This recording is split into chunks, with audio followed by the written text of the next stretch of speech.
I'm available 24/7 to help solve issues. Right. Call me 3 a.m. on a Sunday morning, I don't care. A cross-pollination of Thomas Edison and Tony Stark, Elon Musk. Were you a little naive when you thought I can easily build an electric car and a rocket? I didn't think it would be easy. Like I said, I thought they would probably fail. But you know, like creating a company is almost like having a child. So it's sort of like, how do you say your child should not have food?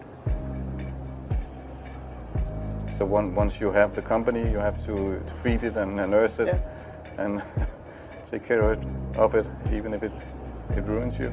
Yeah.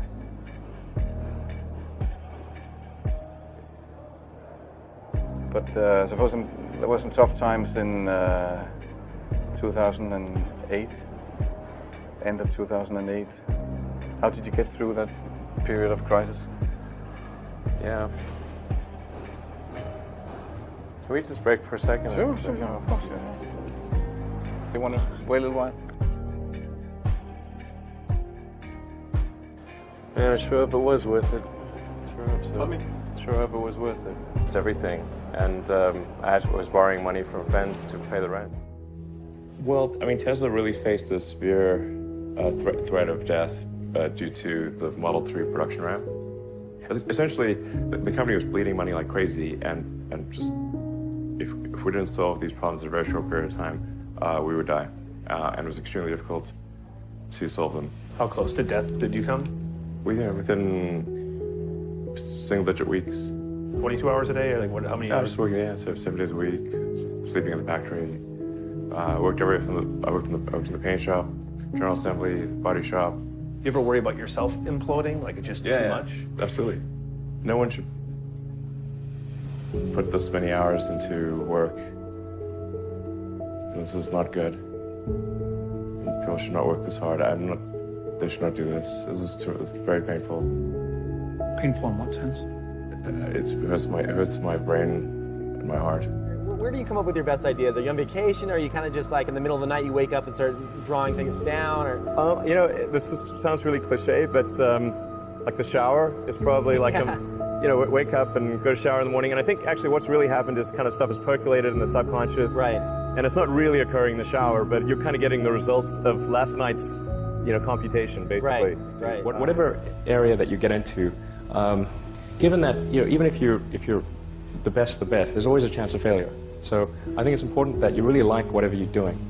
If you don't like it, life is too short.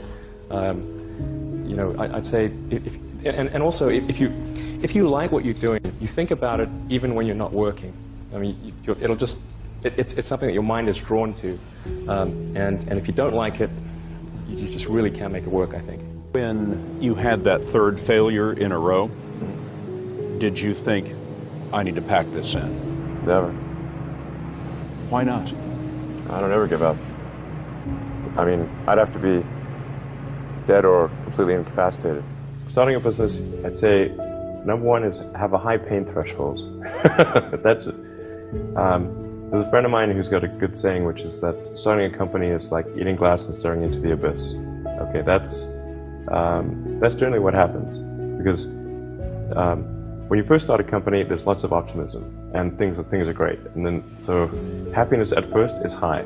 Then you encounter all sorts of issues, and happiness will steadily decline, and then you'll go through a whole world of hurt. And then eventually, if you succeed, and in most cases you will not succeed, and Tesla almost didn't succeed, came very close to failure. Then if you succeed, then after a long time you will finally get back to happiness. I think too is you got to make sure that whatever you're doing is a great product or service. It has to be really great. And I go back to what I was saying earlier, where if you're a new company, I mean, unless it's like some new industry or new market that, if it's an untapped market, then you have more ability to, the standard is lower for your product or service. But if you're entering anything where there's an existing marketplace against large entrenched competitors, then your product or service needs to be much better than theirs. It can't be a little bit better, because then you put yourself in the shoes of the consumer and they say, why would you buy it as a consumer? You're always going to buy the trusted brand unless there's a big difference.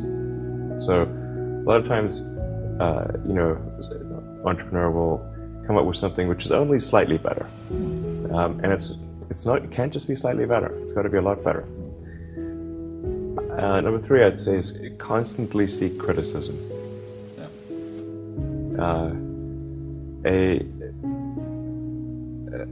A well thought out critique of whatever you're doing is as valuable as gold.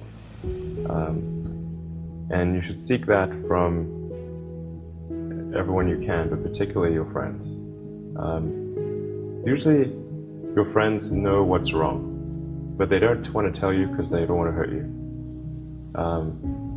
So lift you up, sort of. So they say, oh, I would encourage my friends, so I'm not going to tell him what I think is wrong with this product. It doesn't mean your friends are right, but very often they are right. And you at least want to listen very carefully to what they say. And to everyone, if you're looking for, basically, you should take the approach that you're wrong. You know, that you, the entrepreneur, are wrong. Your goal is to be less wrong.